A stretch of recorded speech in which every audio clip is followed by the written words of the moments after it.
പത്തരമാറ്റ് സീരിയലിന്റെ പുതിയൊരു വിശേഷങ്ങളിലേക്ക് എല്ലാവർക്കും സ്വാഗതം. പ്രോഗ്രാംസ് നടന്നുകൊണ്ടിരിക്കുന്ന അങ്ങോട്ടേക്ക് ആദർശ് എത്തുകയും അവര് ഡിസൈൻസ് എല്ലാവരും വരച്ച് കംപ്ലീറ്റ് ആയി കഴിഞ്ഞ് കഴിഞ്ഞാൽ സാറിന്റെ അരികിലേക്ക് കൊണ്ടുവരാ എന്ന് പറഞ്ഞിട്ട് ജ്യൂസ് ഒക്കെ കൊടുത്തിട്ട് നമ്മുടെ ആദർശിനെ അവിടെ ഇരുത്താണ്. ഉള്ളിലാണെന്നുണ്ടെങ്കിൽ ഡിസൈൻസ് വരയ്ക്കേണ്ട ടൈം കഴിഞ്ഞതുകൊണ്ട് എല്ലാവരുടെ അടുത്തും ആ ഡിസൈൻസ് കളക്ട് ചെയ്യുന്നുണ്ട്. നയനടക്കമുള്ള എല്ലാവരും ഡിസൈൻ കൊടുക്കുകയാണ് കേട്ടോ. ഡിസൈൻ കൊടുത്തതിന് ശേഷം നയന പ്രാർത്ഥിക്കുന്നുണ്ട്, ഈ കോമ്പറ്റീഷനിൽ എനിക്ക് തന്നെ ജയിക്കാൻ വേണ്ടി പറ്റണേ, പണം എനിക്ക് കിട്ടണേ എന്നുള്ള കാര്യം ദൈവത്തിൻ്റെ അടുത്ത് പ്രാർത്ഥിക്കുകയാണേ. നയനക്കരികിലിരിക്കുന്ന ആ സ്ത്രീ പറയുന്നുണ്ട് കേട്ടോ, നയന ഇത്തവണ എനിക്ക് തന്നെ എന്തായാലും പ്രൈസ് കിട്ടും, ഞാൻ 32 പുള്ളി വെച്ചിട്ടാണ് ഡിസൈൻ വരച്ചിരിക്കുന്നത് എന്നുള്ള കാര്യം കേട്ടോ. ഇത് കേട്ട നയന 32 പുള്ളിയോന്ന് ചോദിക്കുന്നുണ്ടേ. അതെ, എൻ്റെ ഡിസൈൻ കണ്ടിട്ട് എല്ലാവരും ഭയങ്കരമായിട്ട് ആശ്ചര്യപ്പെടുന്നൊക്കെ പറയാണ്. ഇതൊക്കെ കേട്ടിട്ട് നയന ചിരിക്കുന്നുണ്ട് കേട്ടോ. ഡിസൈൻസ് എല്ലാം കളക്ട് ചെയ്തിട്ട് ആദർശിന്റെ അരികിലേക്ക് കൊണ്ടേ കൊടുക്കുകയാണ് കേട്ടോ. ആദർശ് അത് നോക്കുന്ന സമയത്ത് നയന വരച്ച ആ ഡിസൈനാണ് കേട്ടോ ആദ്യം തന്നെ കണ്ടെടുക്കുന്നത്. ഈ ഡിസൈൻ കണ്ടിട്ട് നമ്മുടെ ഓഫീസിലേക്ക് വരച്ചു തരുന്ന അതേ ഡിസൈനറാണോ ഈ കോമ്പറ്റീഷനിൽ പങ്കെടുത്തത് എന്നുള്ള കാര്യത്തെക്കുറിച്ചൊക്കെ ആദർശ് ചിന്തിക്കുന്നുണ്ടേ. ആരായിരിക്കും ഈ ഡിസൈൻ ചെയ്തിട്ടുണ്ടാവുക എന്നുള്ള കാര്യത്തെക്കുറിച്ചൊക്കെ ആദർശ് ചിന്തിക്കുന്നുണ്ട് കേട്ടോ. അതുമാത്രമല്ല മറ്റുള്ള ഡിസൈൻസ് ഒന്നും ഈ ഡിസൈനിൽ നിന്ന് ഭയങ്കരമായിട്ട് വ്യത്യസ്തമായിട്ട് തോന്നുന്നുണ്ട്.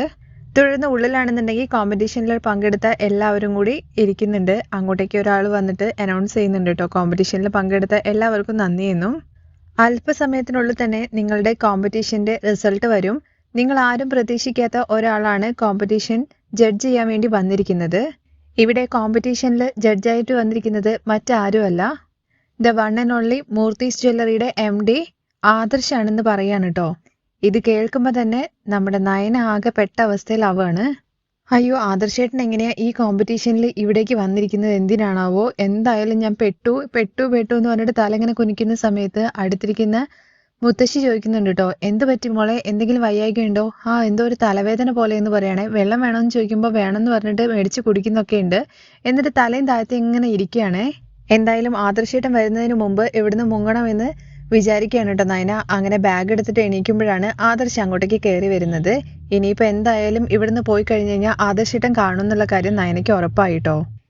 എന്തായാലും സമയം കിട്ടുമ്പോൾ ഇവിടുന്ന് മുങ്ങണമെന്ന് പറയാണ്. ഇനിയിപ്പോൾ ആദർശ് മുമ്പ് തന്നെ ചെന്നിരിക്കുകയാണ് കേട്ടോ സ്റ്റേജിന്റെ. അപ്പോൾ ഇനി നയനയ്ക്ക് ഒരു രീതിയിലും അവിടുന്ന് രക്ഷപ്പെടാൻ വേണ്ടി പറ്റാത്ത അവസ്ഥയിലാണ്. പിന്നെ ദൈവത്തിനോട് നയന മാറ്റി പ്രാർത്ഥിക്കുകയാണ്, എനിക്ക് ഒരു പ്രൈസും കിട്ടരുത് ഇതിനകത്ത്, കിട്ടിക്കഴിഞ്ഞ് കഴിഞ്ഞാൽ ആദർശേട്ടൻ കാണും, അത് മാത്രമല്ല ഞാൻ പെട്ടുപോകും, അതുകൊണ്ട് രാവിലെ മുതൽ ഞാൻ പ്രാർത്ഥിച്ചതൊക്കെ മറന്നേക്കുന്ന ദൈവത്തിനോട് പറയുകയാണേ. അത് കഴിഞ്ഞ് സ്റ്റേജിലാണെന്നുണ്ടെങ്കിൽ ഇനിയിപ്പോൾ ആദർശ് 2 വാക്ക് നിങ്ങളോട് സംസാരിക്കുമെന്ന് പറഞ്ഞിട്ട് ആദർശിനെ വിളിക്കുകയാണ് കേട്ടോ. എന്നിട്ട് ആദർശ് പ്രസംഗിക്കുകയാണ് കേട്ടോ ചെയ്യുന്നത്. നിങ്ങളെല്ലാവരും കണ്ടതിൽ ഭയങ്കരമായിട്ട് സന്തോഷമുണ്ട്. അതുമാത്രമല്ല ജ്വല്ലറി ഡിസൈനിനെ കുറിച്ചിട്ട് എല്ലാവർക്കും ഒരു അവയർനെസ് ഉണ്ടെന്നുള്ള കാര്യം അറിഞ്ഞതിൽ ഭയങ്കര സന്തോഷമുണ്ട്. നിങ്ങളിവിടെ വന്നിരിക്കുന്ന എല്ലാവർക്കും ഓരോരോ കാര്യങ്ങൾ ചിന്തിക്കാനുണ്ടാവും. കുട്ടികൾക്ക് സ്കൂളിൽ പോകണം, മറ്റേ ഹസ്ബൻഡ് വരുന്നതിനെ കുറിച്ച്, മറ്റുള്ളവർക്ക് ഭക്ഷണം ഉണ്ടാക്കുന്നതിനെ കുറിച്ച് ഒക്കെ. അതിനിടയ്ക്കും ഇങ്ങനെ സമയം കണ്ടെത്തിയിട്ട് ഇവിടെ വന്നിട്ട് ഈ കോമ്പറ്റീഷനിൽ പങ്കെടുത്തതിന് ഭയങ്കരമായിട്ട് നന്ദി പറയുന്നുണ്ട് കേട്ടോ. കോമ്പറ്റീഷനിൽ പ്രൈസ് കിട്ടുന്നോ ഇല്ലയോ എന്നുള്ളതൊന്നും അല്ല വിഷയം, അതിനകത്ത് പങ്കെടുക്കുന്നതാണ്. ഇപ്പൊ നിങ്ങൾക്കുള്ള അതേ ഊർജവും ഇതും ഇനി വരും വർഷങ്ങൾക്കും ഉണ്ടാവട്ടെ. ഈ വർഷം പ്രൈസ് കിട്ടിയിട്ടില്ലെങ്കിലും കുഴപ്പമില്ല, അടുത്ത വർഷം പ്രൈസ് കിട്ടണം എന്ന് വിചാരിച്ചുകൊണ്ട് മുന്നോട്ട് പോകണം. ഇങ്ങനെ കിട്ടുന്ന അവസരങ്ങൾ എല്ലാവരും വിനിയോഗിക്കണമെന്ന് ഞാൻ നിങ്ങളോട് എല്ലാവരോടും അഭ്യർത്ഥിക്കുന്നു എന്ന് പറയുകയാണേ. വീട്ടിലിരിക്കുന്ന നിങ്ങൾക്ക് എല്ലാവർക്കും ഇങ്ങനെ ഒരു വേദിയിൽ പങ്കെടുക്കാൻ വേണ്ടി പറ്റിയത് വലിയൊരു കാര്യം തന്നെയാണ്. അതിനു വേണ്ടിയിട്ട് അവസരമൊരുക്കിയ ഇവർക്കും ഞാൻ നന്ദി പറയുന്നു.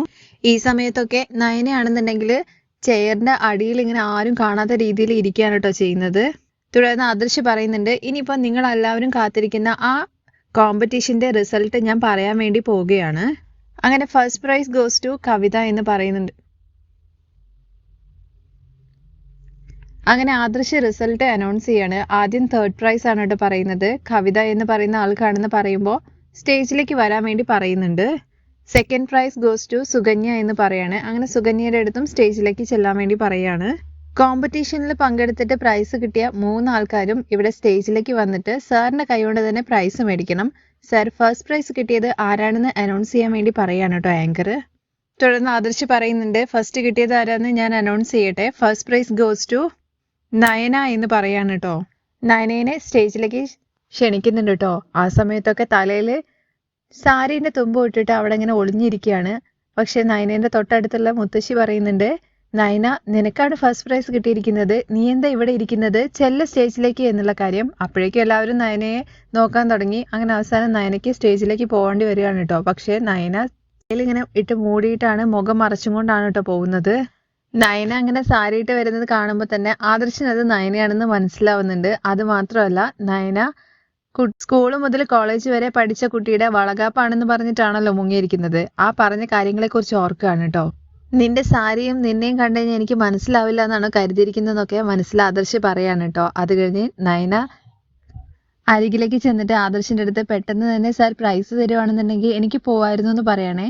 ഈ സാരി ഇട്ടിട്ട് മുഖം മറക്കേണ്ട കാര്യം എന്താ, എല്ലാവരും ഒന്ന് കാണട്ടെ മുഖം എന്ന് പറയുന്നുണ്ടേ. അയ്യോ സാർ, എൻ്റെ വീട്ടിൽ ഭയങ്കര പ്രശ്നമാണ്, ഇത് സോഷ്യൽ മീഡിയയിലൊക്കെ വന്നു കഴിഞ്ഞാൽ ഭയങ്കര പ്രശ്നമാവും എന്നൊക്കെ പറയണേ. വീട്ടിലുള്ളവർ സമ്മതിക്കില്ല ഇങ്ങനെ കോമ്പറ്റീഷനിൽ വരാനൊന്നൊക്കെ പറയുന്നുണ്ടേ. നിങ്ങളുടെ ഫോട്ടോസ് ഒന്നും സോഷ്യൽ മീഡിയയിലോ പത്രത്തിലോ ഒന്നും വരാതെ ഞാൻ നോക്കിക്കോളാം. നിങ്ങളെപ്പോലെ ഒരു കുടുംബത്തിന്റെ നാഥ ഇങ്ങനെ ഒരു പ്രൈസ് വാങ്ങുന്നത് എല്ലാവർക്കും ഒരു ഇൻസ്പിറേഷൻ ആണ്. അതുകൊണ്ട് തന്നെ നിങ്ങൾ തലയിലിട്ടിരിക്കുന്ന സാരി മാറ്റിയിട്ട് പ്രൈസ് വാങ്ങണം. അറ്റ്ലീസ്റ്റ് ഇവിടെ ഇരിക്കുന്ന ആൾക്കാർക്കെങ്കിലും നിങ്ങളുടെ മുഖം ഒന്ന് കാണാലോ. അത് കഴിഞ്ഞ് അവിടെ നിൽക്കുന്ന സ്ത്രീകളൊക്കെ പറയുന്നുണ്ട്, സാറ് ഇത്രയ്ക്കും പറഞ്ഞതല്ലേ മാഡം, എന്തായാലും നിങ്ങൾ ആ സാരി മാറ്റൂ എന്നുള്ള കാര്യം, എന്നിട്ട് ഫസ്റ്റ് പ്രൈസ് മേടിക്കൂ. അങ്ങനെ സാരി മാറ്റേണ്ടി വരികയാണ് കേട്ടോ നയനയ്ക്ക്. ആ സമയത്ത് നയന മുഖം ഒന്ന് ചെറിയ ഭാഗത്തേക്ക് ഓടുന്ന രീതിയിലൊക്കെ പിടിക്കുന്നൊക്കെ ഉണ്ട് കേട്ടോ. സാരി മാറ്റിയതിന് ശേഷം ആദർശ് ചോദിക്കുന്നുണ്ട് കേട്ടോ, ഇതാണല്ലേ നിന്റെ ഫ്രണ്ടിന്റെ വളകാപ്പ് ചടങ്ങ്, ഫ്രണ്ട് എവിടെയെന്ന് ചോദിക്കുമ്പോൾ നയന ചിരിക്കുകയാണ് കേട്ടോ.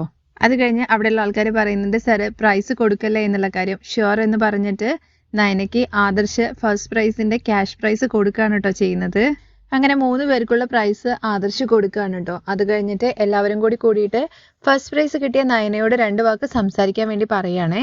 പോകുന്ന സമയത്ത് ആദർശിന്റെ അടുത്ത് ചെറിയ ശബ്ദത്തിൽ നമ്മുടെ നയന പറയുന്നുണ്ട് കേട്ടോ, നിങ്ങളാണ് എൻ്റെ ഹസ്ബൻഡ് എന്നും അതുമാത്രമല്ല നിങ്ങൾ എന്തോരം എന്നെ വീട്ടിലിട്ട് കഷ്ടപ്പെടുത്തുണ്ടോ എന്നുള്ള കാര്യമൊക്കെ ഞാനിപ്പോൾ മൈക്കിൽ എല്ലാവരുടെ മുമ്പിൽ വിളിച്ചു പറയാൻ വേണ്ടി പോവാണെന്ന് പറയണേ. നിങ്ങളെ എല്ലാവരുടെയും മുമ്പിൽ ഞാൻ നാണം കെടുത്താൻ വേണ്ടി പോവാന്ന് പറയുമ്പോൾ ആദർശ്, നിനക്ക് ഭ്രാന്താണെന്ന് കരുതിയിട്ട് ഇവിടെ അങ്ങനത്തെ വർത്താനം പറയരുതെന്ന് പറയുകയാണേ. മുമ്പിൽ വെച്ചിട്ട് എന്നെ എന്തോരം അപമാനിക്കുന്നുണ്ട്, അതിനൊക്കെ ഞാനിപ്പോൾ പകരം വീട്ടെന്ന് പറഞ്ഞുകൊണ്ട് മൈക്കിന്റെ അരികിലേക്ക് ചെല്ലുകയാണ് കേട്ടോ. അങ്ങനെ നയന മൈക്കിനകത്ത് സംസാരിച്ചുകൊണ്ടിരിക്കുകയാണ് കേട്ടോ. ഞാനൊരു പാവപ്പെട്ട കുടുംബത്തിലാണ് ജനിച്ചത്, എൻ്റെ അച്ഛൻ ഉണ്ടാക്കി വിൽക്കുന്ന ആളാണ്. അതേസമയം തന്നെ എൻ്റെ അച്ഛൻ ഭക്ഷണം തന്നിട്ടില്ലെങ്കിൽ പോലും ഈ കലകള് എന്നെ ഊട്ടി പഠിപ്പിച്ചിട്ടുണ്ടെന്ന് പറയണേ. ഡിസൈൻസ് ഒക്കെ എൻ്റെ അച്ഛൻ എപ്പോഴും എനിക്ക് പഠിപ്പിച്ചു തരുമായിരുന്നു. ചെറുപ്പം മുതലേ ഡിസൈൻസും കാര്യങ്ങളൊക്കെ അച്ഛൻ എന്നെ മടിയിൽ ഇരുത്തിക്കൊണ്ടായിരുന്നു ചെയ്തിട്ടുണ്ടായിരുന്നത്. വലുതായ സമയത്ത് എനിക്ക് മാർക്കറ്റിലൊരു കടയുണ്ടായിരുന്നു, അവിടെ ഞാൻ ഡിസൈൻസ് ഒക്കെ ചെയ്ത് കൊടുക്കാറുണ്ടായിരുന്നു. ഒരുപാട് സ്ഥലങ്ങളിൽ ചെന്നിട്ട് ഞാൻ അലങ്കാരങ്ങളൊക്കെ ചെയ്ത് കൊടുക്കാറൊക്കെ ഉണ്ട്. അതിൻ്റെ ഇടയ്ക്കാണ് എൻ്റെ കല്യാണം നടന്നിട്ടുണ്ടായിരുന്നത്. ആ സമയത്ത് ഞാൻ ഭയന്നിരുന്നു, എനിക്ക് വരാൻ വേണ്ടി പോകുന്ന ഭർത്താവ് എന്ത് രീതിയിലുള്ള ആളാണെന്നുള്ള കാര്യം ഓർത്തിട്ടാണ്. എന്നാൽ ഞാൻ ഭയന്നതുപോലെ ഒന്നും സംഭവിച്ചിട്ടില്ല. എനിക്ക് ഇത്രയും നല്ലൊരു ഹസ്ബൻഡിനെ കിട്ടുമെന്ന് ഞാൻ മനസ്സിൽ പോലും വിചാരിച്ചിട്ടില്ല. ഞാൻ എന്ത് ചെയ്തു കഴിഞ്ഞാലും എന്നെ ഒരുപാട് എൻകറേജ് ചെയ്യും. എന്ത് ചെറിയ കാര്യങ്ങൾ ചെയ്തു കഴിഞ്ഞാലും അതൊക്കെ പുകഴ്ത്തിക്കൊണ്ടിരിക്കും. ഞാൻ എന്തുണ്ടാക്കി കൊടുത്തു കഴിഞ്ഞാലും അതിന് നല്ല അഭിപ്രായം പറഞ്ഞുകൊണ്ടാണ് കഴിച്ചുകൊണ്ടിരുന്നത്. ഒരു തവണ ഞാൻ വെള്ളം കൊണ്ടേ കൊടുത്തിട്ടും അതും സൂപ്പറാന്ന് പറഞ്ഞു. രാവിലെ ഞാൻ കോലം വരയ്ക്കുന്നത് മുതൽ രാത്രി അദ്ദേഹത്തിന് പാല് കൊണ്ടു കൊടുക്കുന്നത് വരെയുള്ള എല്ലാ കാര്യങ്ങളിലും എന്നെ അഭിനന്ദിച്ചു കൊണ്ടേയിരിക്കും.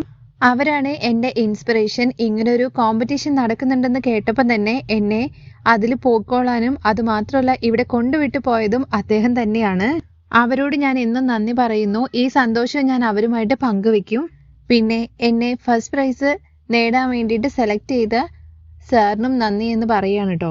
അങ്ങനെ സംസാരിച്ചതിന് ശേഷം താങ്ക് യു സാർ എന്ന് എല്ലാവരുടെ മുമ്പെന്ന് ഭയങ്കര സൗണ്ടിൽ ആദർശിൻ്റെ അടുത്ത് പറയുകയാണേ. നീ എന്തൊക്കെയാ പറഞ്ഞത്, എന്നെക്കുറിച്ച് അത് പറയും ഇത് പറയും എന്നൊക്കെ പറഞ്ഞിട്ടാണല്ലോ പോയിട്ടുണ്ടായിരുന്നേ, എന്നിട്ട് എന്ത് പറ്റിയെന്ന് ചോദിക്കുമ്പോൾ നിങ്ങളാണ് എൻ്റെ ഹസ്ബൻഡ് എന്ന് ഇവിടെ വെച്ചിട്ട് എല്ലാവരുടെ മുമ്പൊന്നും ഞാൻ പറയില്ല. കാരണം മറ്റൊന്നുമല്ല, നിങ്ങളൊരു അണ്ടർസ്റ്റാൻഡിങ്ങിന്റെ പുറമെയാണ് എനിക്ക് പ്രൈസ് തരുന്നെന്നുള്ള കാര്യം എല്ലാവരും കരുതില്ലേ. അതുകൊണ്ട് ആദർശേട്ടൻ്റെ പേര് ഒരിക്കലും കേടാവരുത്. അതുകൊണ്ടാണ് ഞാൻ ഹസ്ബൻഡ് ആണെന്നുള്ള കാര്യം പറയാത്തത്. അതുകൊണ്ട് നിങ്ങൾ എന്നെ പ്രോത്സാഹിപ്പിക്കില്ല എന്നുള്ള കാര്യവും ഞാൻ പറയില്ല. അങ്ങനെ നയന സ്റ്റേജിൽ നിന്ന് ഇറങ്ങി പോവാണ്. അതുപോലെ തന്നെ ആദർശം എല്ലാവരോടും യാത്രയൊക്കെ പറഞ്ഞിട്ട് പോകുന്നുണ്ട് കേട്ടോ. പുറത്ത് നിൽക്കുന്ന നയനയുടെ അടുത്ത് അവിടെയുള്ള ചേച്ചിമാർ ചോദിക്കുന്നുണ്ട്, കോൾ ടാക്സി എന്തെങ്കിലും വിളിച്ചു തരണോ നയന എന്നുള്ള കാര്യത്തെക്കുറിച്ച്. വേണ്ട, ഞാൻ അവരെ ഡ്രോപ്പ് ചെയ്തോളാം എന്ന് ആദർശ് പറയാണ് കേട്ടോ. അങ്ങനെ ആദർശിന്റെ കൂടെ നയന കാറിൽ പോയിക്കൊണ്ടിരിക്കുകയാണ്. പോകുന്ന സമയത്ത് നയന ആകെ ഒരുമാതിരി ഇരിക്കുകയാണ് കേട്ടോ. ആദർശ് കുറെ നേരം മുഖത്തേക്ക് നോക്കുന്നുണ്ട്. അത് കഴിഞ്ഞിട്ട് പറയാണ്, ഫ്രണ്ടിന്റെ പേര് നർമ്മദ, അവളുടെ വളകാപ്പ്, സ്കൂൾ മുതൽ കോളേജ് വരെ പഠിച്ചു. ഒരു കള്ളം മറയ്ക്കാൻ വേണ്ടിയിട്ട് നീ ഒരു 9 കള്ളം പറയേണ്ടി വരുന്നില്ലേ? ഇത്രയും കള്ളം പറഞ്ഞിട്ട് പിന്നെയും സ്റ്റേജിൽ പോയിട്ട് എന്തിനാ വീണ്ടും കള്ളം പറഞ്ഞെന്ന് ചോദിക്കുകയാണേ. സ്റ്റേജിൽ പോയിട്ട് ഞാൻ എന്ത് കള്ളം പറഞ്ഞു എന്നാ? നീ എന്ത് ചെയ്തു കഴിഞ്ഞാലും ഞാൻ നിന്നോട് സപ്പോർട്ടാണെന്നൊക്കെ നീ പറഞ്ഞില്ലേ? അതൊക്കെ കള്ളത്തരമല്ല എന്നുള്ള കാര്യം ചോദിക്കുമ്പോൾ അതെ, കള്ളത്തരം തന്നെയാണ് അത്. പിന്നെ എൻ്റെ ഫ്രണ്ടിന്റെ കാര്യം പറഞ്ഞതും വളകാപ്പ് എന്ന് പറഞ്ഞതൊക്കെ ഞാൻ ഇഷ്ടപ്പെടാതെ പറഞ്ഞ തെറ്റ് തന്നെയാണ്. എന്നാൽ ആദർശേട്ടനെ കുറിച്ച് പറഞ്ഞതെല്ലാം ഞാൻ ഇഷ്ടപ്പെട്ട് പറഞ്ഞ കള്ളത്തരമാണെന്ന് പറയാണേ. അങ്ങനെ കാര്യങ്ങൾ പറഞ്ഞപ്പോൾ ആദർശേട്ടന് അഭിമാനം തോന്നിയില്ലേ? ഞാൻ അങ്ങനെ ആദർശേട്ടനെ ആരുടെയും മുമ്പിൽ താഴ്ത്തി കെട്ടില്ല. ആദർശേട്ടനല്ലേ എല്ലാവരുടെയും മുമ്പിൽ എന്നെ താഴ്ത്തി കെട്ടുന്നത്. ആദർശേട്ടന്റെ അമ്മയുടെ അടുത്തും എന്നെ കുറിച്ചും മറ്റുള്ളവരുടെ അടുത്തൊക്കെ മോശപ്പെട്ട് സംസാരിക്കില്ലേ? ആദർശേട്ടന് ഞാൻ വേണ്ടിയിട്ട് ഞാൻ എന്ത് ചെയ്തു കഴിഞ്ഞാലും ആദർശേട്ടന് അതിനൊന്നും ഒരു വിലയില്ല. പക്ഷേ എനിക്ക് അങ്ങനെയല്ല. ഞാൻ ആരുടെയും മുമ്പിൽ ആദർശേട്ടനെ താഴ്ത്തി കെട്ടില്ല. ഞാൻ ഇത്രയും കള്ളമൊക്കെ പറഞ്ഞില്ലേ, ആദർശേട്ടൻ എനിക്ക് വേണ്ടിയിട്ട് ഒരു ചെറിയ കള്ളം പറയുമെന്ന് ചോദിക്കുകയാണേ. ഞാനിങ്ങനെ കോമ്പറ്റീഷനിൽ പോയിട്ട് എനിക്ക് ഫസ്റ്റ് പ്രൈസ് കിട്ടിയ കാര്യമൊന്നും ആരുടെടുത്തും പറയണ്ട എന്ന് പറയുമ്പോൾ ഞാൻ സത്യം മാത്രമേ പറയുള്ളൂ. ആദ്യം തന്നെ ഞാൻ പോയിട്ട് അമ്മയുടെ അടുത്താണ് ഈ കാര്യം പറയാൻ വേണ്ടി പോകുന്നതെന്ന് പറയുമ്പോൾ നയന, ആദർശേട്ടൻ എന്തിനാ ഈ ചെറിയ കുട്ടികളെ പോലെ എല്ലാം അമ്മയുടെ അടുത്ത് പോയിട്ട് പറയുന്നത്? ശരി, എങ്ങനെ ഉണ്ടായിരുന്നു ഞാൻ ചെയ്ത ഡിസൈൻ എന്ന് ചോദിക്കുമ്പോൾ കുഴപ്പമില്ലായിരുന്നു എന്ന് പറയുകയാണേ. ഇത് കേട്ടിട്ട് നയന എന്ത് ചെയ്തിട്ട് ഒരു കാര്യമില്ല ഇങ്ങേരുടെ മുമ്പിൽ എന്നുള്ള രീതിയിൽ ഇരിക്കുകയാണ് കേട്ടോ. അത് കഴിഞ്ഞിട്ട് ആദർശ് ചിന്തിക്കുന്നത് അന്ന് പവിത്രയുടെ കയ്യിൽ നിന്നും ഡിസൈൻസ് മേടിച്ച് നോക്കിയ കാര്യങ്ങളെ കുറിച്ചാണേ.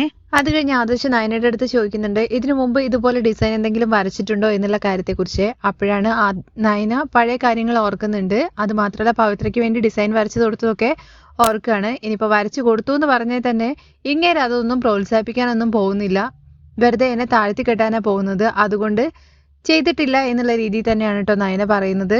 ഇപ്പൊ ഞാൻ വെറുതെ ഒരു ചിത്രം പോലെ വരച്ചു എന്നേ ഉള്ളൂ, അതിന് പ്രൈസും കിട്ടി, അത്രേ ഉള്ളൂ എന്ന് പറയാണ്. ഓ അത്രേ ഉള്ളൂ അല്ലേ എന്ന് ആദർശം ചോദിക്കുന്നുണ്ട്. പക്ഷെ ആദർശിന് മനസ്സിലാവുന്നുണ്ട് കേട്ടോ നയന എന്തൊക്കെയോ മറയ്ക്കുന്നുണ്ട് എന്നുള്ള കാര്യങ്ങളെ കുറിച്ച്. ആ രംഗത്തോട് കൂടിയിട്ടാണ് ഇന്നത്തെ എപ്പിസോഡ് അവസാനം.